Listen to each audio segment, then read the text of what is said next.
Hey, welcome back, page turners. This is episode number 23 of Long Box Weekly Comic Book Review, and this is where I talk about the books I love, hate, buy, and leave on the shelf. Right now, we're staying in the home of Long Box, and that's Comic Book Explosion, right here in Lapeer, Michigan. We moved 2 doors down to where we used to be, so now we're located at 216 East Nipissing Street. Right now, we got 40% off back issues, 20% off hardcovers and trades, so come on. Swing in, stop in, check out the new shop. I'd love to meet some of you guys, talk about some of the stuff you've seen in some of the episodes, some of the books you guys have been liking. So I'd love to see you guys. Make sure to come in and check out the new shop. Love it or hate it, buy it, baby, maybe leave it on the shelf. Love it or hate it, buy it, baby, maybe leave it on the shelf. Love it or hate it, buy it, baby, come on, leave it on the shelf.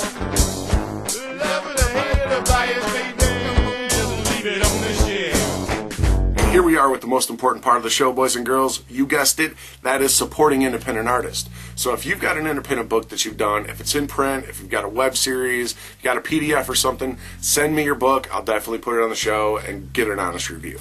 If you're just an artist and you want to get some of your talents out there, maybe, make some connections, find some people that you can work with to maybe, produce your own comic book, I got some homework for you guys. Draw me as a superhero or a supervillain working in this comic shop.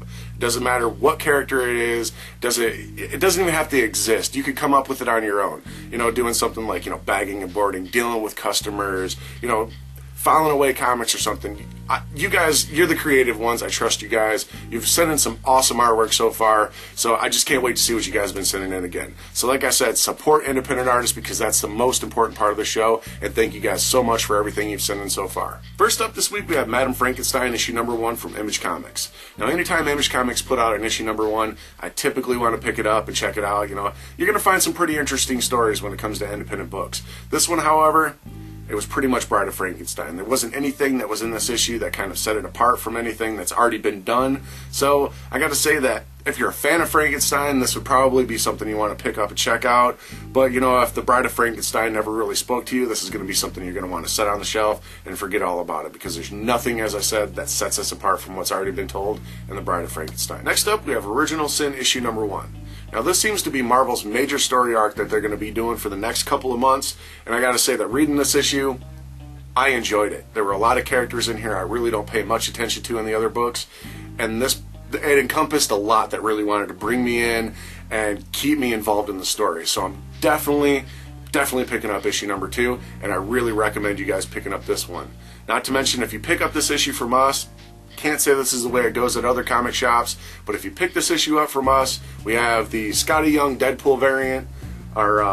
It's actually the variant cover, but this is a lithograph that you're going to get this for free. And we also have the Watcher eyeball with the Original Sin on the back. This does glow in the dark, and it is a bouncy ball. So you guys are going to definitely want to pick this book up just to check it out for the storyline, not to mention the cool little giveaway stuff. So I highly recommend picking up Original Sin number 1. Next up is the Maxx number 7. Now, if you're not familiar with Sam Keith's art, I really recommend you checking it out. Go to YouTube, type in the Maxx. You're going to get a bunch of videos, the anime that pops up, and I really recommend you checking those out.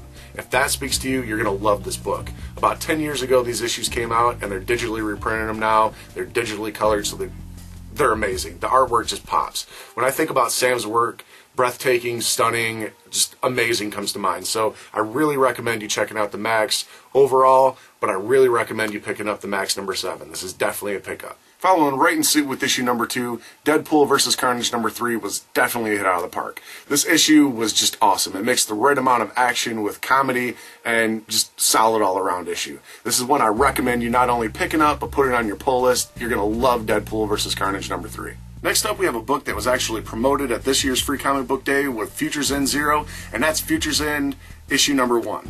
Now, reading this book, I was kind of set back. There's a couple of things that are taking place that have nothing to do with the continuity of the books that are going on right now, and this is actually set 5 years in the future. So a lot of the things that are taking place in this are either going to be built up in the continuity of the current timeline of the New 52, or these are just going to be, fodder and canon for things that they can get rid of later on. But I got to say, all around, this was a solid issue. The storytelling was very well done, and the build-up and the cliffhanger at the end, really good job, guys. I recommend picking up Futures End number 1, and I really recommend you checking out Futures End Zero if your shops still have any copies left. Like I said, that was a free comic book day, giveaway, so they may not have any. But if they do, you're going to want to pick that one up with issue number 1. So definitely, I recommend picking up Futures End number 1. Well, that's it, Page Turners, for this week. Thank you guys again for checking out this week's episode. Hope to see you guys again next week. I'll be going down to the Motor City Comic Con here in the next week.